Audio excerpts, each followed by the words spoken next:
I'm a 35-year-old woman, and I've always been content with how my life has unfolded. I don't have children, never desired them, and I'm financially self-sufficient. My career keeps me occupied, and I love traveling and embracing the freedom to live on my own terms. But if you had been at my family's annual gathering last weekend, you'd think I was some sort of antagonist for not bringing a child into the world or devoting my existence to raising one. Family reunions are supposed to be enjoyable, right? A chance to reconnect with relatives, indulge in way too much food, and maybe share a laugh over embarrassing childhood memories. Well, mine feels more like a test of endurance. The moment I stepped inside, I could sense the unease, the subtle glances exchanged between aunts, the overly enthusiastic smiles, and the loaded questions. It was all there. I barely had time to hang up my coat before someone threw the first jab. "Still single, huh?" My cousin Patricia announced, loud enough for the entire room to hear. Patricia, who has 3 children and constantly floods social media with their updates, was holding court in the kitchen, proudly displaying her youngest's latest school pictures. Must be nice to have all that spare time. What do you even do with yourself? I forced a polite smile and shrugged it off, because really, what was the point of engaging? But it didn't stop there. Another cousin chimed in, talking about how life only truly begins after having children. Then someone else asked, "Have you ever considered adoption? I mean, it's not too late, but it does get harder as you get older." It felt rehearsed, a coordinated ambush designed to make me feel insignificant. They said it all with artificial sweetness, as if they were offering guidance, but the judgment was as blatant as the lemonade on the table. Even my mother joined in, casually remarking that I was squandering my prime years and that every woman should experience the joy of motherhood. My father nodded in agreement, adding how they would have loved more grandchildren. I attempted to redirect the conversation, mentioning my career achievements and hobbies, but it was pointless. My successes held no value in this setting. The only things that mattered were diapers, report cards, and family Christmas photos. At some point, the conversation shifted to my younger sister, Laura. Growing up, she was the golden child, beautiful, charismatic, always the center of attention. If there was a spotlight, Laura was in it. But things changed when she got pregnant at 21, dropped out of college, and fell in with the wrong crowd. Addiction followed, along with a series of poor choices. Eventually, she vanished from our lives entirely. The last time I saw her was years ago at a court-mandated family therapy session that ended with her storming out. No one had heard from her since. When Laura's name came up, the room fell silent, like everyone had silently agreed not to dwell on it. My aunt casually mentioned that Laura's son, Jamie, was now in foster care. She said it as though she were discussing the weather, detached, nonchalant, and devoid of emotion. I froze, trying to process what I had just heard. "Jamie?" I asked. I had never met him, but I knew he was around 10 years old now. The last I had heard, he was living with Laura and one of her boyfriends. Apparently, that didn't last. "What do you mean he's in foster care?" My aunt shrugged. "Well, you know how Laura is. Her choices caught up with her. Poor kid, but what can you do?" I scanned the room, waiting for someone, anyone, to say something. But they all simply resumed their conversations as if Jamie didn't exist. I pressed my parents for details, but they brushed me off. "You wouldn't understand," my mom said. "It's not that simple." The rest of the evening was a blur. I couldn't stop thinking about Jamie, a 10-year-old boy, abandoned by his mother and dismissed by the very people who should have been there for him. And yet, these same people had spent the evening lecturing me about responsibility and family values. When I got home that night, I couldn't shake it. I started digging, trying to find out whatever I could about Jamie.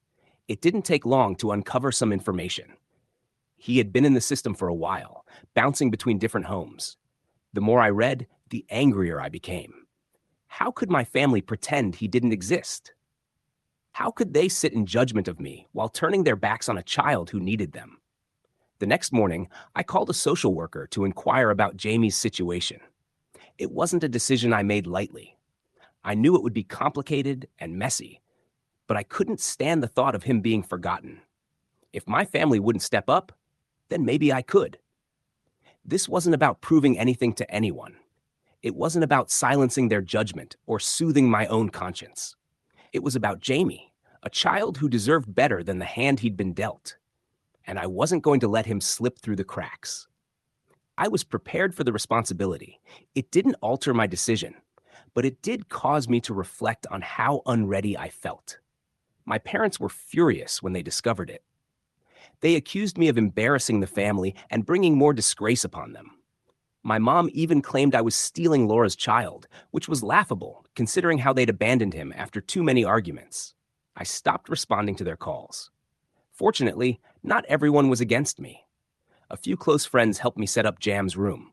We painted the walls a soft blue, added shelves for his sketchbooks, and included a small desk for him to draw.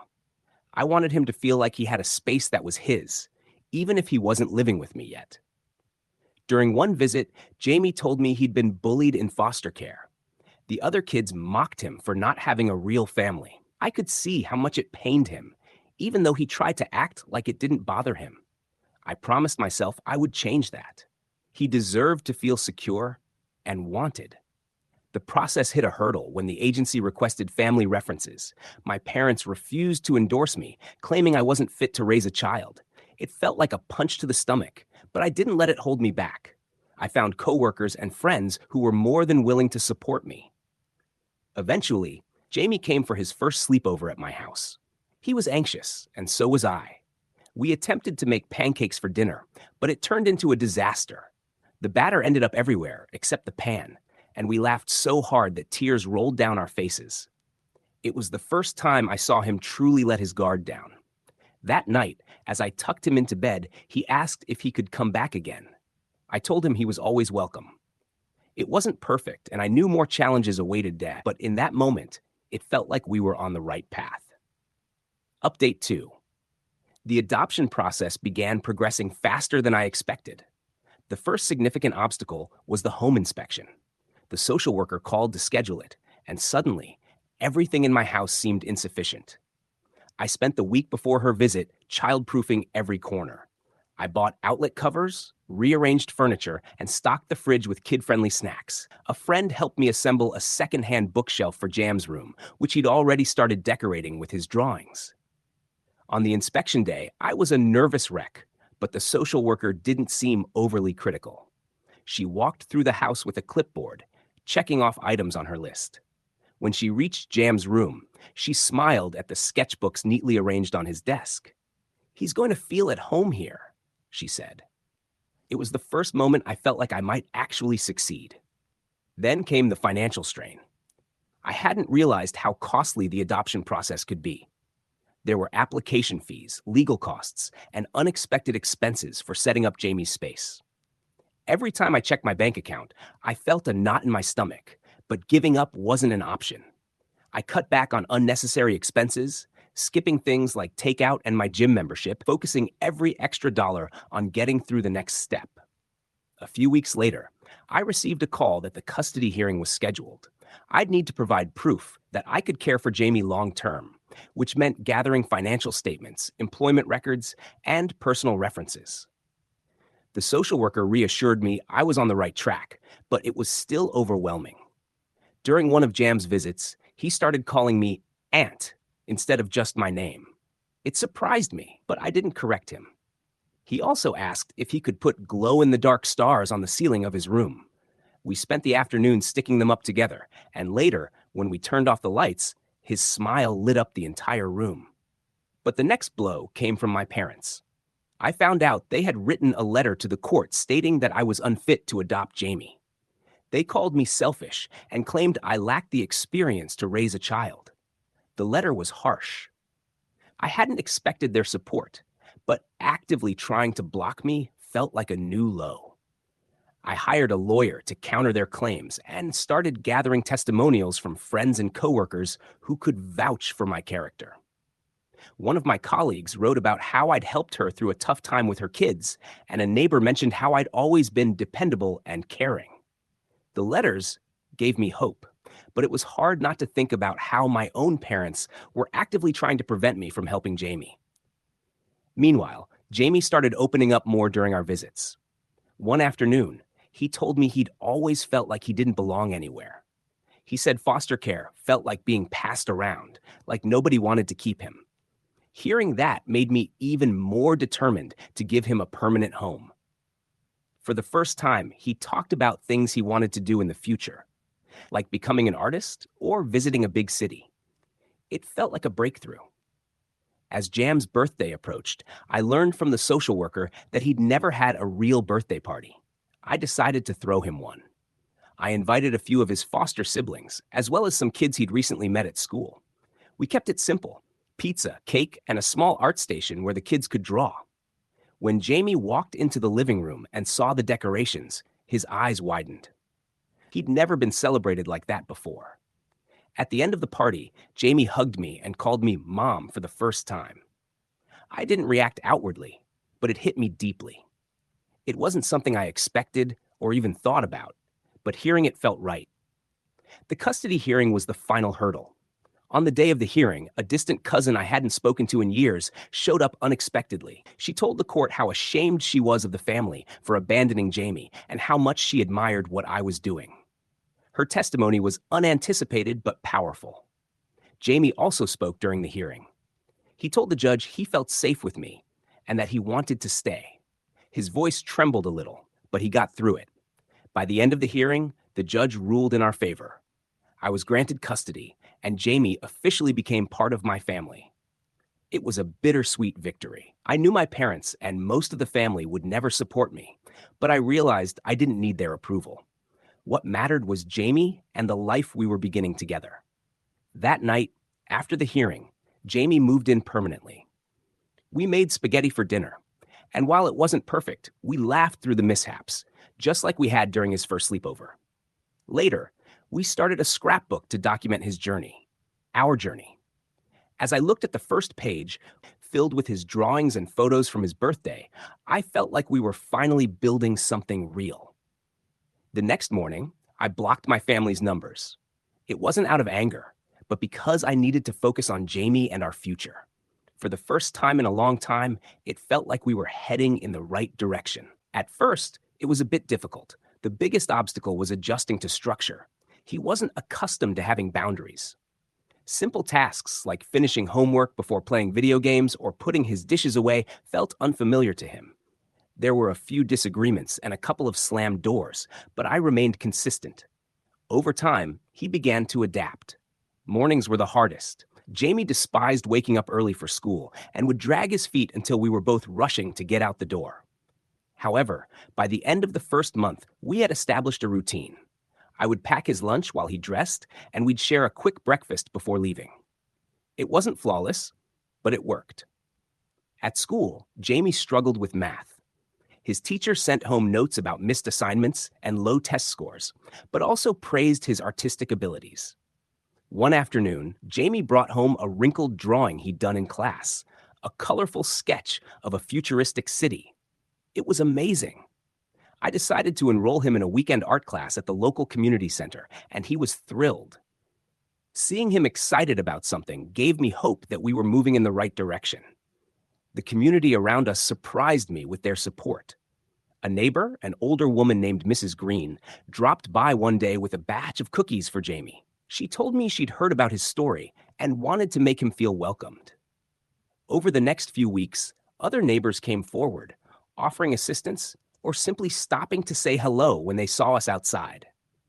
Jamie even made a friend with a boy his age who lived a few houses down. They bonded over a mutual love for video games and spent afternoons riding bikes around the neighborhood. For spring break, I planned a road trip. Jamie had never seen the ocean, so I decided to take him to the coast. The drive was long, but we passed the time by singing along to the radio and playing games. When we finally arrived, Jamie ran straight into the water, shoes and all, and laughed as the waves splashed over his feet. It was the happiest I had seen him. We spent the weekend building sandcastles, collecting seashells, and eating too much ice cream. On the way home, he fell asleep in the car, holding on to a souvenir seashell he had found. Back at school, Jamie's art teacher asked if she could feature one of his drawings in a school exhibition. Jamie was nervous at first, but by the night of the exhibition, he was beaming with pride. His drawing, A detailed portrait of a robot was displayed prominently, and parents and students stopped to admire it. Seeing others appreciate his talent boosted his confidence, and I couldn't have been prouder. Things took a turn when I received a message from Laura. It was the first time I had heard from her in years. She wanted to see Jamie. I wasn't sure how to handle it, so I sat Jamie down and told him about the message. I made it clear the decision was his. He hesitated, but eventually agreed to meet her. The reunion was awkward. We met at a park, with me sitting nearby while Jamie and Laura talked.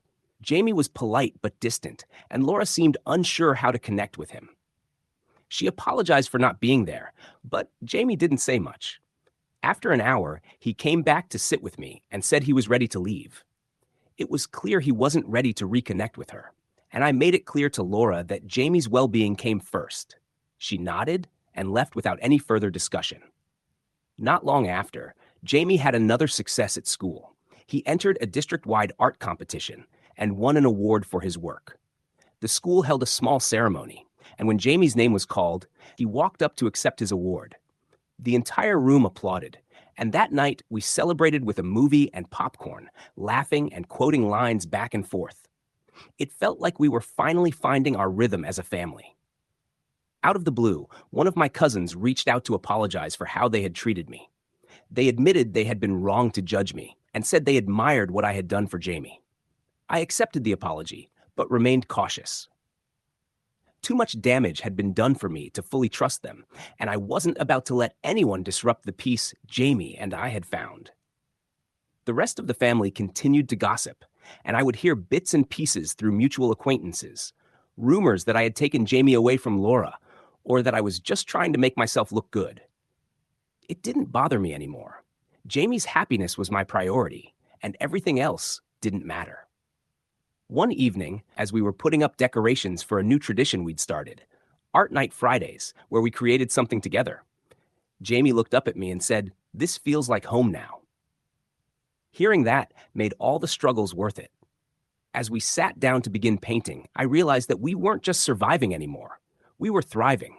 Together, we were building something strong and beautiful.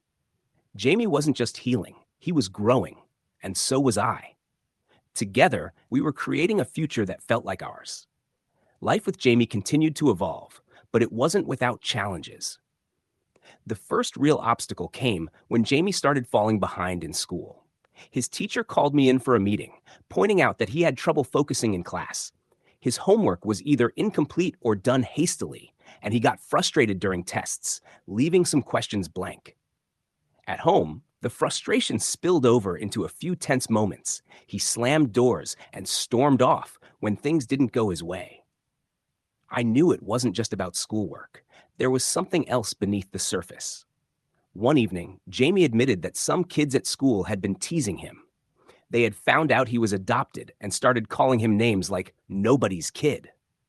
I could see how much it bothered him, even though he tried to brush it off. Instead of letting him dwell on the hurt, I suggested we channel those feelings into something creative. Jamie reluctantly agreed to work on a new drawing, and what he came up with blew me away. It was a powerful, emotional piece of a lone tree in a storm, its roots clinging tightly to the earth. I entered it into a local art competition, and Jamie's drawing won second place. He finally began to see how much his talent could do for him. Around the same time, Laura started reaching out more frequently. Her messages began innocently enough, asking how Jamie was doing, if he was eating well, or if he was happy, but soon escalated into demands for regular visits.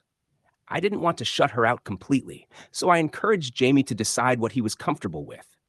After a few hesitant calls, he told me he wasn't ready for more visits. I relayed his decision to Laura, but she didn't take it well. Her calls became more persistent, and I realized I needed to set firmer boundaries. The rest of the family, of course, found out.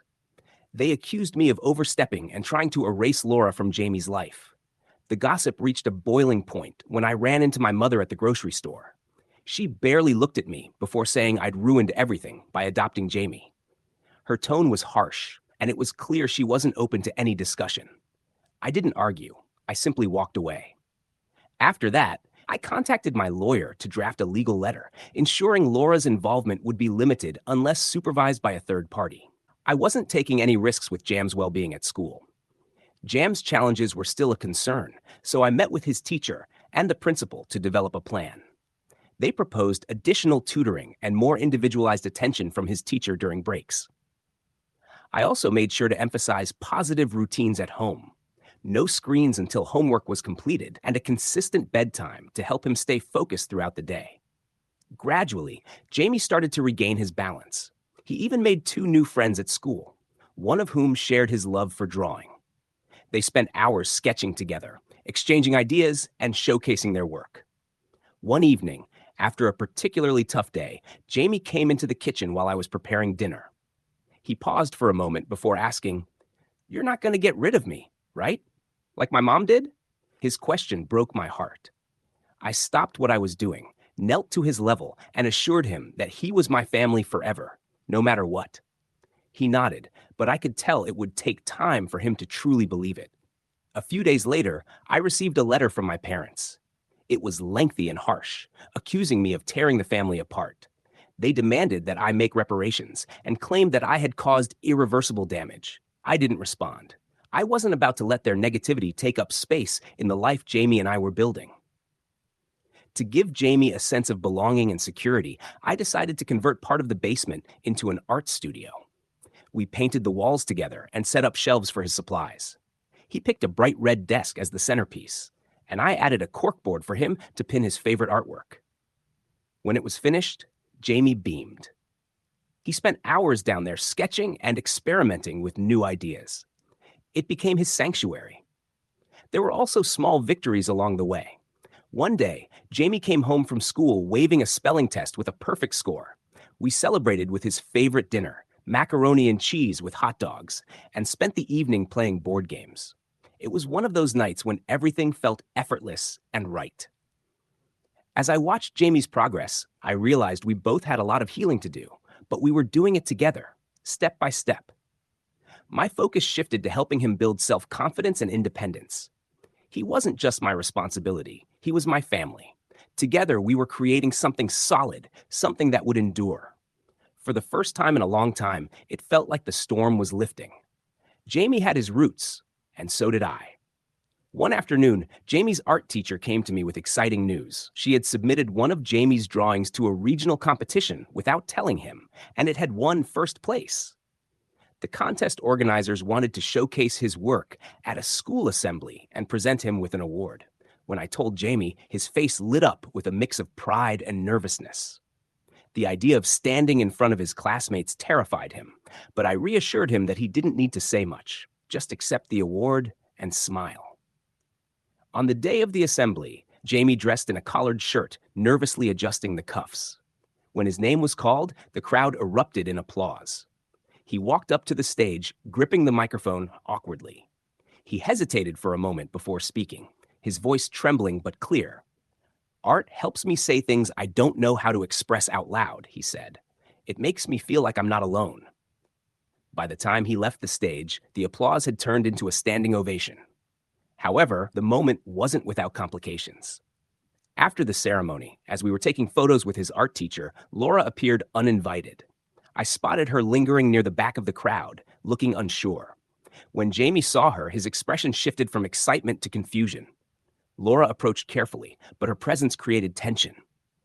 She started speaking to Jamie, but soon her words became defensive, accusing me of keeping him from her. Jamie froze, unsure of how to respond. I stepped in calmly and told Laura this wasn't the time or place. Her voice grew louder, attracting the attention of nearby parents and teachers. I firmly asked her to leave, and after some resistance, she stormed off, muttering under her breath. Jamie's excitement from the ceremony was dampened, but we managed to salvage the day with ice cream and a quiet evening at home. I knew I needed to set stronger boundaries, so I contacted my lawyer to ensure Laura couldn't disrupt Jamie's life again without consequences. A few days later, Jamie was unpacking a box of old items I had stored in the basement when he found a small photo album. It was filled with pictures of him as a baby and toddler, most of them with Laura. He brought the album to me, flipping through the pages. We sat together, looking at the photos, and I answered his questions as best as I could. It was a bittersweet moment, but it gave Jamie a chance to process his past in a safe environment. Meanwhile, the family drama didn't subside.